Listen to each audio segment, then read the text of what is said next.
Here's 6 minutes of brutally honest advice for managing pressure at tryouts. My name's Eric Deng. I play for Sydney Sunder, the premier opens club in Australia. And in this video, I talk through some specific advice I've given to some of my members on how to manage pressure during tryouts. If you want to be a part of the next development call that you're about to watch, I run these calls every single week. I'll leave the description down in the pinned comment below. Remember to subscribe, 72.5% of you aren't, and I'll see you on the other side.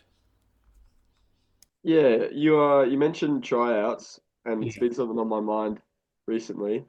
Just like pressure. I was wondering whether you had any tips for like dealing with just pressure and not getting too in your head with tryouts and things. Yeah, so it's one of those things where no matter how much you practice, no matter how many reps you get, tryouts are one of those things that everyone will feel some level of nerves to, right? My big thing is if you can get more reps in that scenario, it's going to help, right? More tryouts. If you go to a million tryouts and you go to your a millionth and one tryout, it's going to be easier than your first, right? So that's my one thing is like reps is going to help. Now, there's only going to be some extent, right? You can't go to 100 tryouts. There aren't 100 tryouts to attend, right? So how do you actually put your best foot forward in tryouts and minimize the impact of pressure? Here are a few steps that I think would be really useful. Number one is obviously all the mental side of things. Think about how you can relieve that pressure off you, right? If you're someone that plays well when they play with more freedom, play with more, relaxed nature, play with more fun, then put yourself in those shoes. Other people play better when they're serious, when they're intense, when they're frustrated, right? So think about when what mood you need to be in to play your best. Maybe you want to talk to people, maybe you don't, right? So that's individual to you guys. I'll leave that with you. What I want to think about when it comes to tryouts and what I tell most of my athletes is figure out what your controllables are, right? Think about the things that you can just do right, no matter if you're happy, sad, or you have throws that day, or it's windy, whatever it is, right? What are the things that you can control no matter what that make you look amazing? So for me, at my under 24 tryout, it was a few of those things. Number one, pull chase, right? I always said I want to mark the handler, not because I necessarily want to be in the handler space and marking them, but because I know I'm fast, right? So I'm using the pull chase not to show them that I'm good at chasing the pull, to show them that I'm fast and that they can use that speed when thinking about me as a receiver or when thinking about me as a cutter, Mm. right? So all of a sudden, I've showed the selectors, I'm a good cutter by just running fast in the pull chase. Does that make sense? So that's something that's really controllable. Second thing I did on the mark, right? All the marks at tryouts sound like this. So when you're the one person that's super intense, shuffling side to side, swiping, moving your arms up and down, tapping all the way around, and then coming back and pressuring the inside, laying out on the last throw, that gets noticed, right? And that's also a controllable because you don't have to throw well, you don't have to catch well. You just need to move your body in a way that you've already done before. You've got nothing to lose by doing that on the You've mark. got nothing to lose, right? I'm not saying take on a full field huck. We're not saying squeeze that inside shot. Hmm. We're saying these are things that other players don't do that get noticed that make an impact, right?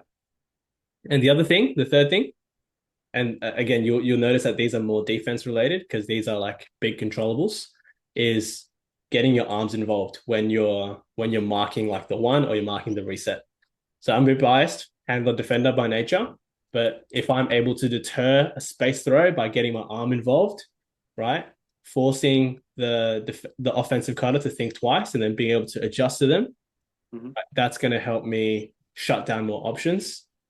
And then the flip side of that is if you are on offense, if you are on the receiving side of that, being very vocal, right? Communicating, calling for the disc, telling the thrower when you're going to clear, right? So all those things that we talked about when it comes to communicating, talking to the disc, that's also a controllable, right? We don't have to be a better catcher.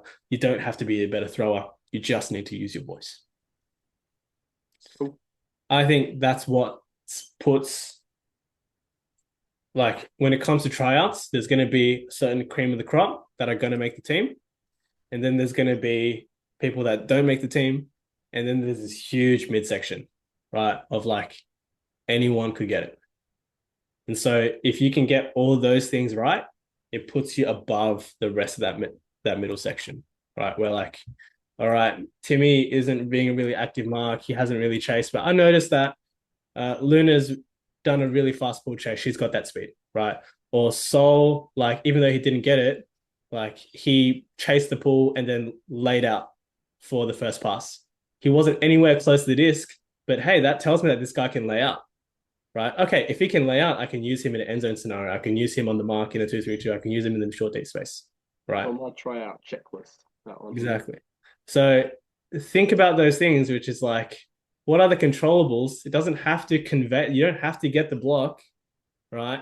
But how can you display certain characteristics that selectors think, oh, we can use that, right? There's the whole other side of like getting noticed and like checking in with selectors as well. But I think like if you can just play well and display those characteristics of what a team can use you for, then you'll have your best foot in front, I think. Like if I was and I have selected teams, right? What am I looking for? I literally don't care if you're 100% completion rate or if you're this or that. Certainly it impacts it if you have a throwaway. But the idea is like if one person is able to throw the disc the whole distance to the field, doesn't matter if it's not completed. I'm thinking, holy shit, that guy can do that. Right? No one else on the team can throw the disc that far. Or oh, this guy made a bid on the rundown, wasn't close to the disc at all, but no one else has laid out during the scrimmage. So it shows me that he can do that. Right. So have a think about those controllables and also have a think about what is that standout feature that you're going to have, that you're going to bring that no one else has.